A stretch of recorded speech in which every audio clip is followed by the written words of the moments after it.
special guest speaker who's going to read the mission of the school summary. The primary goal of North Star Academy is to build on the principles of classical Socratic education with an emphasis on deriving lessons from the original sources. Utilizing a well-rounded curriculum, students will master their own abilities, knowledge, and confidence, setting them on a path to become leaders and contributors to New Hampshire's innovation and growth.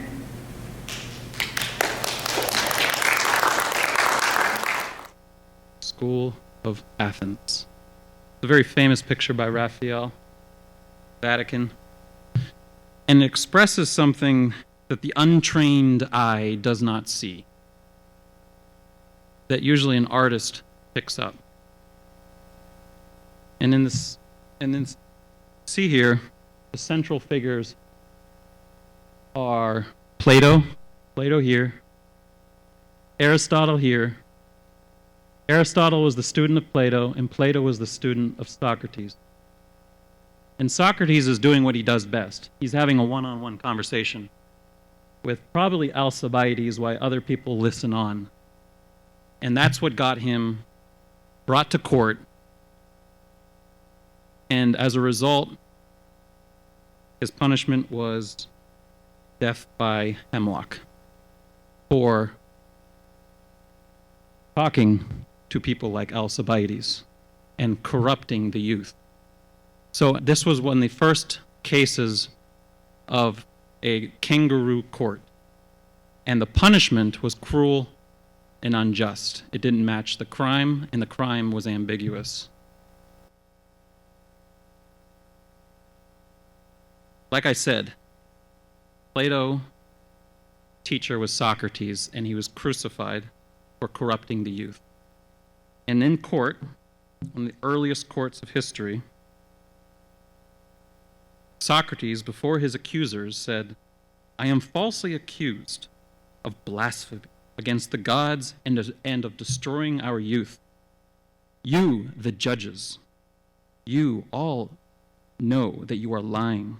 Let me tell you the truth about why I am put in front of the court. I am accused of searching for the truth.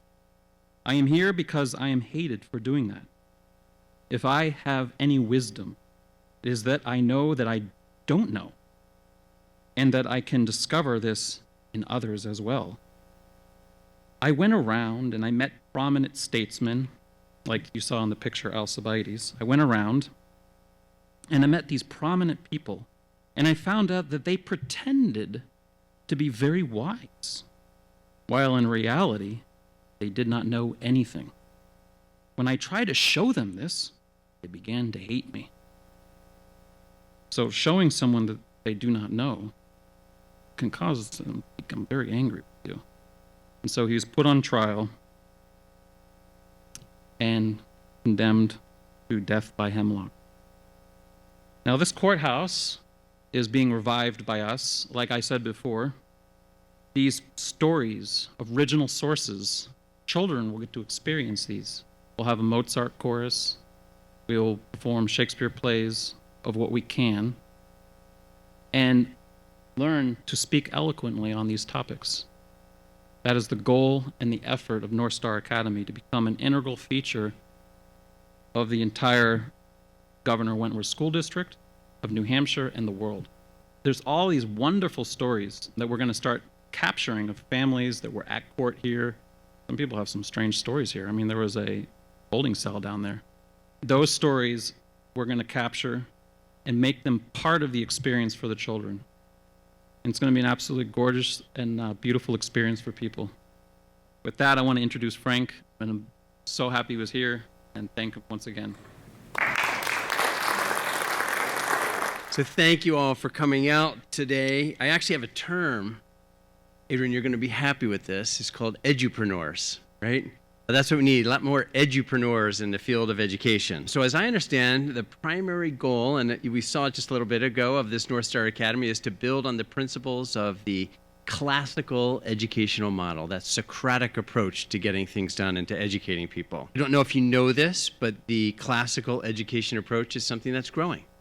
You know, I talked about edupreneurs, and I sometimes like to think about, you know, a classical education. Well, again, we're going to talk some more about it, but So there was a quote that I loved, which is, the next big trend in education, right? Like education is known for the next big thing and trends and innovation. So the next big trend in education is 2,500 years old. How about that, right? We're going back to the future at this point in time. So I know that North Star, I believe you're going to be using the Barney Charter School curriculum out of the Hillsdale College in Michigan. And the goal really is to be able to teach kids how to think, not just what to think. I wanted to talk a little bit about why I think classical education is so valuable to students. I'm going to start with really kind of, and you've touched on it, that broad knowledge base that students get through exposure, really both across time and across domains through that curriculum. They get to see a lot of different things. It really focuses on critical thinking skills, emphasizing subjects like logic, rhetoric, dialectic.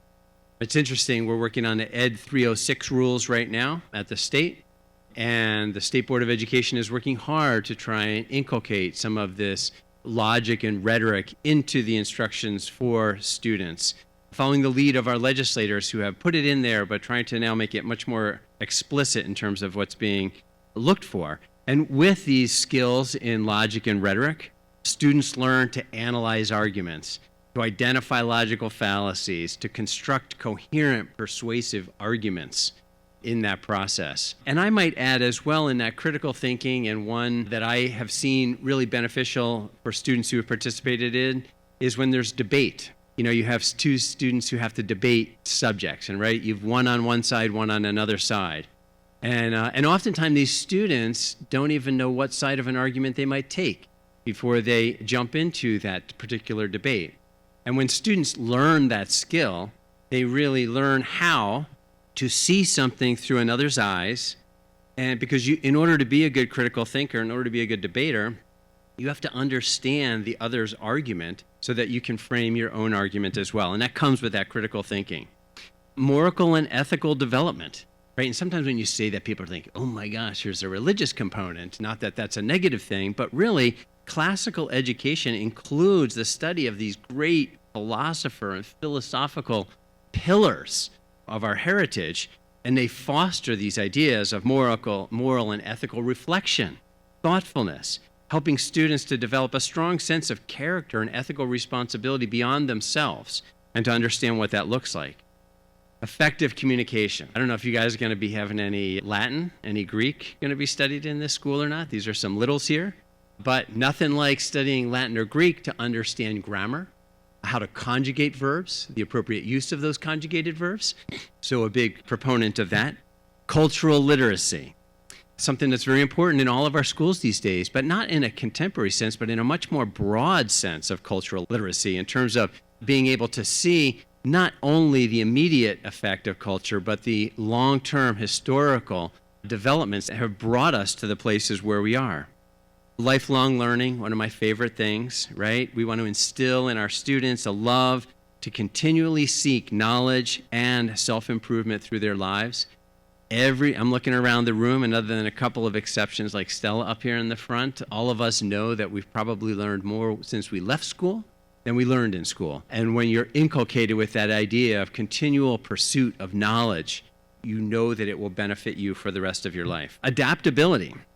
And this adaptability really is an increasingly important factor of education for our children here in the state of New Hampshire. It's an interdisciplinary approach, right? The arts don't exist simply for the measure of art, but as you've pointed out even tonight, it teaches us something about the culture and the engagement and the people. You know, art is connected to history, art is connected to math, art is connected to literature. Just as an example, classical liberal education is inculcated with that interdisciplinary approach. It gives us an incredible, intellectual heritage.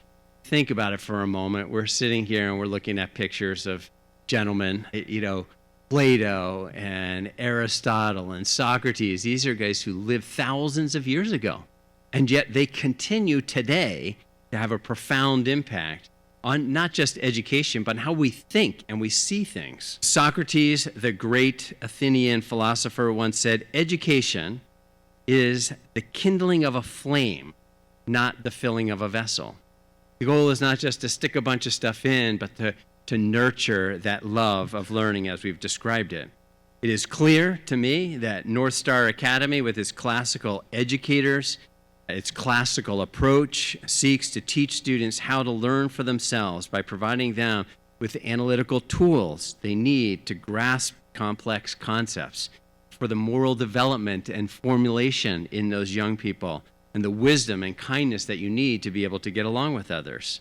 Through this new school, North Star Academy seeks to create students that will ultimately possess that lifelong passion for learning through the liberal arts and the classical literature. How many of you guys have actually read Homer? By shaping students' minds in holistic manners, I assume they're going to read Homer at some point, right? Okay. That's tough. These are littles. These guys are going to be challenged.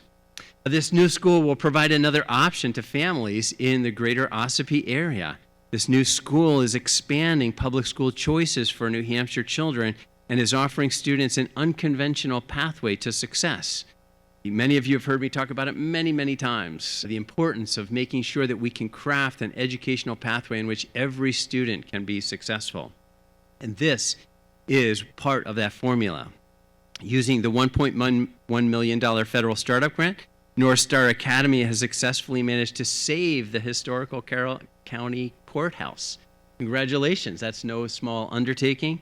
And it's also a great investment into your community. And I appreciate the work that you have done. I know that has not been easy. Right? Yeah, anybody in here ever restore an old house? Like, you know how that is, right? You walk in, you think you know exactly what you're going to be doing, and then you start peeling things back, and you're like, oh my gosh, how did that get there, right? Every day is a surprise that way. So instead of overlooking the near impossible, North Star accepted the challenge and has been able to get boots on the ground to remediate lead, asbestos, mold, install new windows in a former courthouse, which has been unusable in this community for years. North Star Academy will bring new life and new energy into the building as it prepares to open in the fall of 25. I would have preferred 24, but that's okay. We'll go. Let's do it right. Better to do it right than do it fast. I know that they will open with an eager community, eager students, and eager families, and eager educators. We're thrilled to have North Star Academy join our team of public charter schools in New Hampshire, and we're excited to see the opportunities that this will present to families in the area. It is an honor to be here and to share this podium with you. It is an honor to think about the many children into the future who will be coming through the doors of this school, and that the world of classical liberal education will be opened up to them. And they will go home to their parents and say, well, Plato said, and the parents are going to be like, what? Or Aristotle said, or Homer said. And so what a great opportunity for that dialectic to take place in their home environments as well. So thank you for inviting me, and I appreciate that opportunity. My question is, how do you find the teachers for this school? So I love that question because it's interesting. Across the country, particularly since COVID, what we saw is in many jurisdictions what they refer to as a teacher shortage, right? There were just simply not enough people to hire. Here in New Hampshire, we have actually bucked the trend of educator shortages. Part of the reason why we have been able to attract additional educators compared to some of the other states is really some of the policies that we have been putting in place over the past years. So it's no secret that New Hampshire has a declining demographic. I like to say we're running out of kiddos, right? What I think we have to do is we have to learn how to play to our strengths, right? If the demographic reality is such that you're going to have an elderly population, can we create a system that allows us to let that play to our advantage? And we've done that, whereas typically an individual enters the education field by going to an educator preparation program as a young person. They graduate, they have an undergraduate degree or a master's degree, they join as a teacher, and then they spend their career in education. Again, I've got a surplus of older folks.